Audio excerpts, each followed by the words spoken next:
अहानबदे यमना मरु ओइबा update खरा थमजगे cookie खुलाई पाइबा सिंगना ZUF का नोंगमई कापनाख्रबा मतुंगदा मफम असि जेलियारोंग की लम नते कुकी की लमनी नथौना लेरदि लागो हाइना ZUF ता कुकी खुलाई पाइबा सिंगना चैलेंज तौरख्रे अदुगा मथंगी अपडेट असना बर्मादा NSNK की लानमी अनि खमत्यांग विलेज ता रिबेल सिंग खुद थोकनबदा लैखिद्रे जनवरी तांग 2026 ता ngarang ahing da kuki gi yum khara kuki zo singna mai thabiramle haina social media da viral oiri aduga yamna maru oiba update amana mafam marang khangdana road naga gi area da sabe yaroi German road saningadi German gi da saru sau haina naga gi leader amana phungdokpiri DC Thawal transfer toba maram sade Thawal District Deputy Commissioner Hanna Kamai IAS po handa khanghaudana President Run Government transfer tawkiba asi Thawal District ki miyam gi mayoktani haina District Olympic Association Thawal DOA gi General Secretary on Modusudon na thadorok paserol aman hairi serol aduna makata na hai Hanna Kamai IAS na Thawal District DC wina transfer tawkiba asi matam yamna sankidri magna district asi de hek lakpadagi miyam go to na tinaduna yamna nuksi sana na laiminari bani mahakumba Miyamna yaba DC amabu matang matam sada na transfer tawkiba haibasi President asina state asida tangdu leitaba pamde haibatak pani miyam da singsep yaiduna irang thokhanduna matam supa Manipur da leirasunu haibagi mawngni DC Thawal Hanna Kamai district asida education sports social organization amadi miyam ga pullaga tawbikiba sing thaboda loiba ngamlaruidabani maram aduna government na mahaki transfer order asi review tawiduna makhata na matam khara lehenbinaba association asigi maikaitigi appeal torli Russia ge air strike ta mioi mari secret Ukraine gi konung kif ta Russia na makhata na nong thakta gi landa cha tharaki bada mioi mari secret amasung tara na sokre haina kif ki mayor Vitaly Klitschko na telegram da phongdu rakre mayor Vitaly telegram da makhata na phongdu da na soklaba mioi khara di thokdok thokfam da na layeng cha thaki bagal loina na manga na hospital sing da doctor sing na layeng cha thari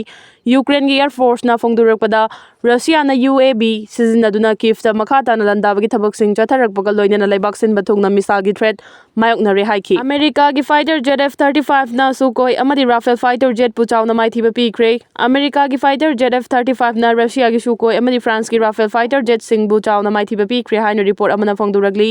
report asigi matungina America gi lan gi khulai saba company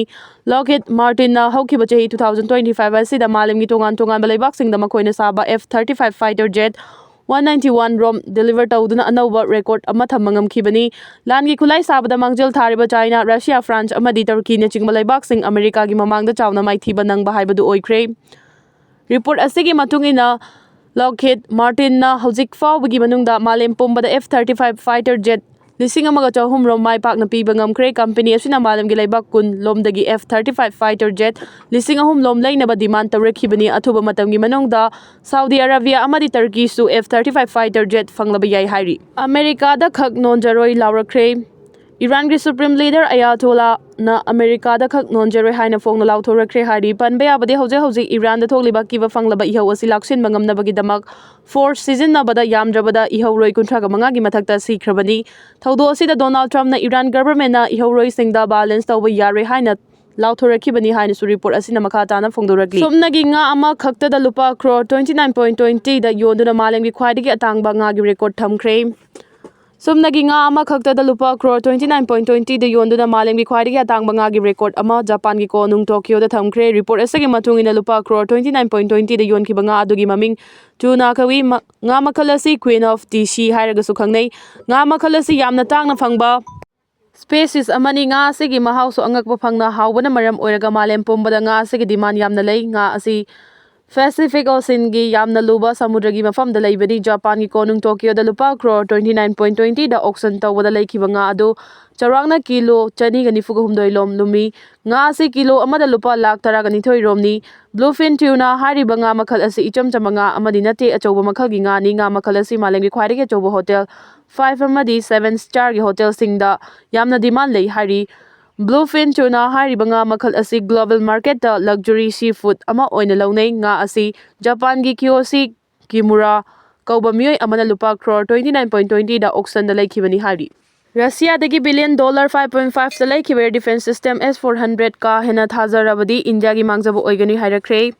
Russia-dagi billion $5.5 ta laikhiba air defense system S-400 ta ka hena thajaba thamlabadi India gi mangjaba oigani haina British experts singna phongdorakre haibri the wire gi report amagi matungina India na Russia-dagi almost anti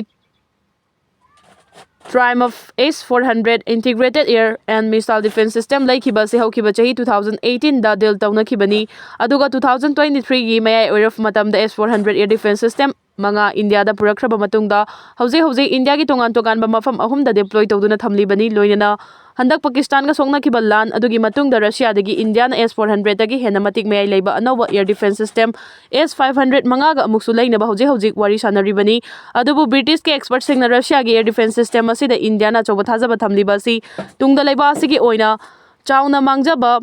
Thaudok kaya tholakpa yai haina section wafam thamlakibani tawbatabu mamang chahida Pakistan ga songna kibala aduda chathakiba Operation Sindur da Russia gi S-400 air defense system na yamna fazana mathau tawduna China gi matik mayai leiraba missile sing Pakistan na kapsilakpa adu nongthakta aduma kapthaduna India gi leimai da missile ama fawata halakhidabani adubu chahi mari fazilaklaba Ukraine amadi Russia gi lana sidadi Ukraine na kapsilakpa missile amadi drone sing Russia gi air defense system S-400 na karisu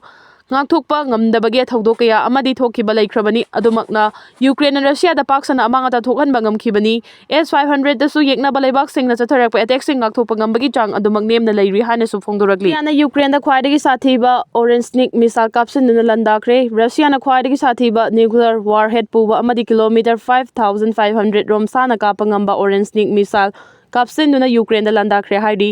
Ukraine da landakhiba Russia ge orange snake hariba missile asi khongjal gi speed tagi chada tara hena yangba matik mayai leiraba missile amani ingbana kham thengna awaba mayaknariba Ukraine da Russia na orange snake missile kapsinduna landakhiba du Putin gi karamba lalongno haiba chapchana khangba ngamdri panba yabadi Russia ge orange snake hariba missile asi malemda leiriba air defense system amatana thugaiba amadi kapthaba ngamdaba makhal gi missile ni report asigi matungina Russia na hokiba pungkun mari asigi manungda drone chani gani thoi amadi missile kunthraga manga rom kapsinduna landabada Ukraine gi micha mari sikre haina su phongdoragli angang yonbagi case ta fakiba mapal benda thadokre masagi sahi taru khaktamak ngairiba nupa masa ama yonthoklam haiba case ka mari lenina police na fakiba mioi mapan judicial magistrate first class Imphal West gi court na ngarang mioi amomom de lupa lakh amomom gi bail bond amasung maduga sapmana ba senpham ga manaba security bail da thadorakre case aduga mari lenina fagat khiba accused ni haiba sing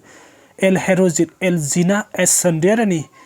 S Bijanti TS Bina P Mandosori El Radhatombi KS Jiban Lata amasung KSS Rani Balabu Pochoi Police Station gi team amana police custody da remand gi matam loiraduna makhatana case adugi matang da thijinba yanaba judicial custody rimal pibi na haijaraduna court putorakibani nakal amaram da accused ni hairibasing adugi defense council gi maikaidagi remand objection file tawbaga loirana makhoibu bail da thadok pina ba haijaki Haukiba December kunga tarukta angang adugi makura na Pachoi police station da thakiba wakat amada nupa masa adu mapa mama amasung mani ga loinana ayukta yumdagi thokraga nungthilda angang adu yauduna mayumda hanjilakibani madugi matung tarakpada angang adugi matang da hanglubada mahi masing tamnabgi tamakta langmaidong da leiba school amagi hostel na thamjilamle haina paukhum pirakpadagi hena atai wafam amata phongdok tabaga loinana imung manung amasung sagai gi mioi singna takhalakpadagi makhoi ahum numit kharni thiba khangdana leirakibani December kunthra amasung kunthra mathoi gi lona ba hingda sagai gi ahalsing amasung laikai gi mioi singna angang adugi maramda kupna thigalakpadagi angang adu uripok area da lupa lakh amada masak khangdaba mioi de yantoklamle haina khangbu kibani haina palli hairi